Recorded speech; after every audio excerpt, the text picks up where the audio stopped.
Selamat pagi Bapak Ibu jemaat yang dikasihi Tuhan. Kita bertemu kembali dalam ibadah pada pagi hari ini, hari Kamis tanggal 28 Juli 2022. Kita akan membaca firman Tuhan, namun sebelumnya marilah kita berdoa. Bapa Surgawi, Bapa kami yang kami kenal di dalam nama Tuhan Yesus Kristus. Kami sangat bersyukur Tuhan. Pada pagi hari ini kami boleh bangun dari tempat tidur kami masing-masing. Itu semua karena anugerah-Mu yang sangat mengasihi kami. Sebelum kami memulai pekerjaan kami mau mendengarkan firman-Mu.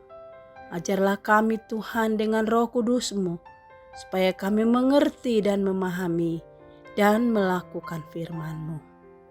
Amin.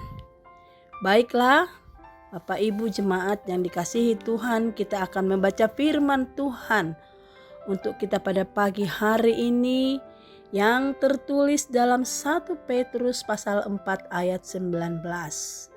Demikian firman Tuhan.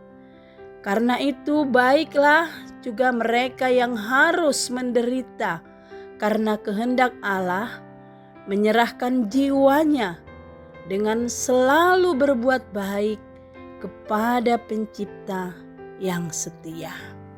Sekali lagi saya bacakan.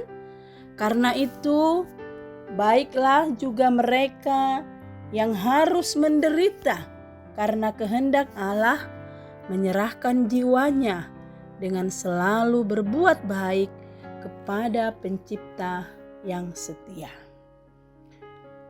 Kristen atau orang Kristen tidak boleh balas dendam.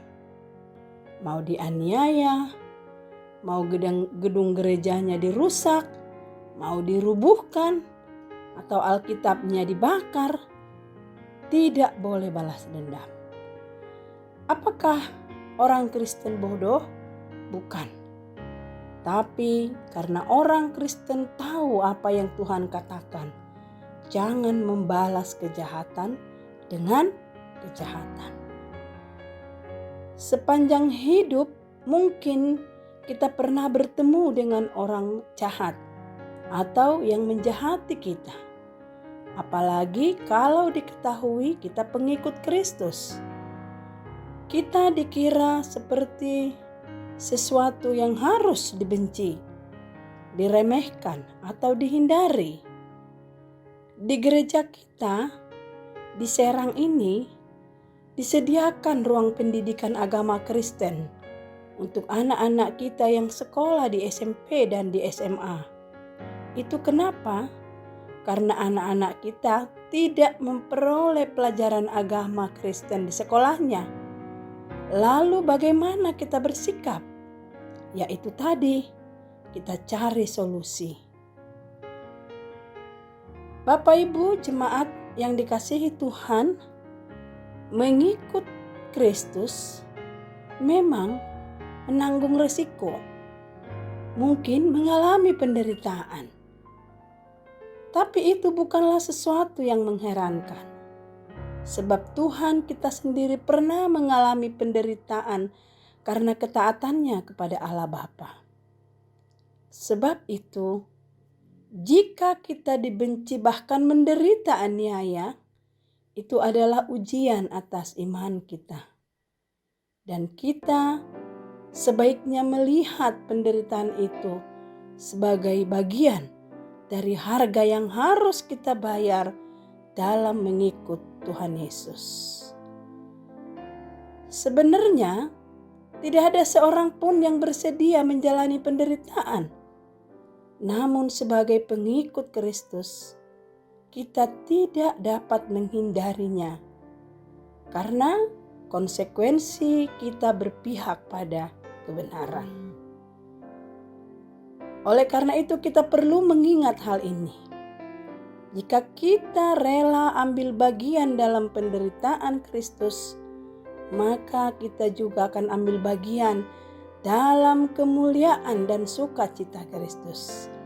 Inilah berkat yang menunjukkan bahwa kita adalah pengikut Kristus sejati dan penderitaan kita terjadi karena kita memilih mengikut Kristus. Bapak Ibu, jemaat yang dikasihi Tuhan, baiklah kita ingat 1 Petrus 4 ayat 19 ini. Biarlah kita menderita karena kehendak Allah, bahkan menyerahkan jiwa kita dengan selalu berbuat baik kepada Sang Pencipta. Amin. Marilah kita berdoa. Terima kasih Tuhan untuk firman-Mu hari ini. Mengingatkan kami supaya tidak ragu memiliki Tuhan seperti Engkau.